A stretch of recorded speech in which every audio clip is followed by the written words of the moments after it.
Do livro Palavras de Vida Eterna, psicografado pelo médium Francisco Cândido Xavier, através do Espírito Emmanuel. Capítulo 154. Nas trilhas da fé. Simão Pedro, servo e apóstolo de Jesus Cristo, aos que conosco obtiveram fé igualmente preciosa. Pedro, 2 Pedro, capítulo 1, versículo 1. Em muitas ocasiões, admitimos erroneamente que os grandes vultos do cristianismo terão obtido privilégios nas leis divinas. Entretanto, basta a reflexão nas realidades do Evangelho para que nos capacitemos da sem-razão de semelhante conceito.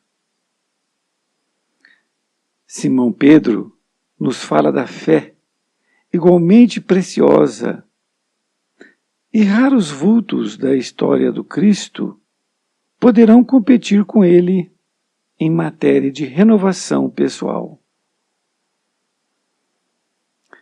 Era ele pescador de vida humilde, homem quase iletrado, comprometido em obrigações de família, habitante de aldeola paupérrima, seguidor do Evangelho, submetido a tentações e vacilações que por algumas vezes o fizeram cair. Entretanto, guindou-se à posição de apóstolo da causa mais alta da humanidade.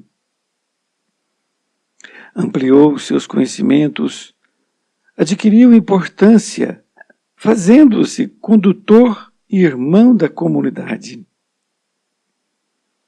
Liderou a ideia cristã nas metrópoles do teu tempo e, de cada vez que se viu em curso, em erro, procurou corrigir-se e seguir adiante no desempenho das obrigações que lhe eram atribuídas. Realmente, não possuímos qualquer justificativa para isentar-nos do serviço de autoeducação à frente do Cristo, sob a alegação de que não recolhemos recursos imprescindíveis à solução dos problemas do próprio burilamento para a vitória espiritual. Pedro, com a autoridade do exemplo, afirma-nos que, diante da providência divina, todos nós obtivemos valores iguais para as realizações da mesma fé. Querido amigo, querida amiga, aqui estamos nós diante da lição 154, nas trilhas da fé. Emmanuel utiliza esta passagem que foi escrita por Pedro, no capítulo 1, versículo 1, que diz: Simão Pedro, servo e apóstolo de Jesus Cristo, aos que conosco obtiveram fé, igualmente preciosa. Emmanuel vai nos explicar aqui uma coisa muito interessante a respeito da fé e a respeito dos primeiros apóstolos. Ele diz: em muitas ocasiões, admitimos erroneamente que os grandes vultos do cristianismo terão obtido privilégios nas leis divinas. Entretanto, basta a reflexão nas realidades do Evangelho para que nos capacitemos da sem-razão de semelhante conceito. Muitas vezes, realmente, a gente pensa o quanto foi bom os apóstolos de Jesus terem tido aquela oportunidade de estar com ele, mas muitas vezes estamos equivocados. Primeiro porque naquela época se tinha um governo muito duro e, portanto, muitas dificuldades de todas as ordens, de dinheiro, enfim. Então nós não podemos, assim, nem mensurar por baixo o quanto eles tiveram dificuldades, os apóstolos. E em relação aqui a esse conceito de nós acharmos que eles tiveram privilégios, realmente é um equívoco de nossa parte, porque eles devem ter passado muitas dificuldades.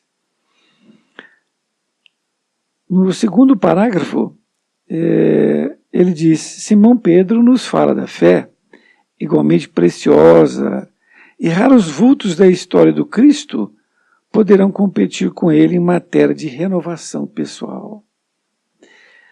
Aqui Emmanuel nos coloca uma coisa muito interessante, que é a renovação pessoal. Porque isto é o mais importante. Quando nós chegarmos no fim de nossa encarnação, nós podemos dar uma volta ao tempo que passou e podemos então aquilantar o quanto nós evoluímos, o quanto nós então renovamos como pessoa, como espírito. E ele está dizendo aqui que ele, raros vultos poderão competir com ele nesse quesito de renovação. E ele vai explicar por quê, veja bem. Ele diz: ele era pescador de vida humilde, homem quase iletrado, comprometido em obrigações de família, habitante de aldeola paupérrima, seguidor do Evangelho, submetido a tentações e vacilações que por algumas vezes o fizeram cair. Entretanto, guindou-se, isto é, levou-se, à posição de apóstolo da causa mais alta da humanidade. Ampliou seus conhecimentos, adquiriu importância, fazendo-se condutor e irmão da comunidade.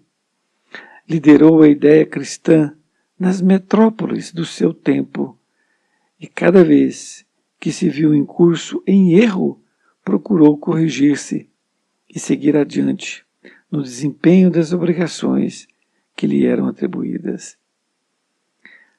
Aqui então Emmanuel dá a descrição do que foi a vida de Pedro. Essas breves palavras já deu para que nós pudéssemos ver que ele tinha muitas dificuldades, não é? Os outros também, mas aqui nós estamos falando de Pedro.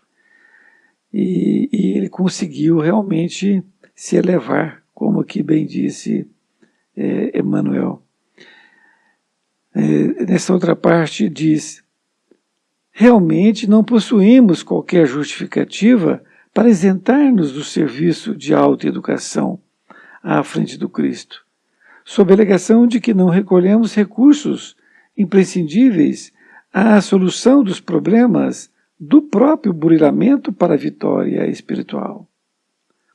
Então Emmanuel agora fala para nós que nós não temos qualquer justificativa para que possa nos isentar do serviço de autoeducação à frente do Cristo, sob a alegação de que não recolhemos recursos imprescindíveis à solução dos problemas do próprio burilamento para a vitória espiritual.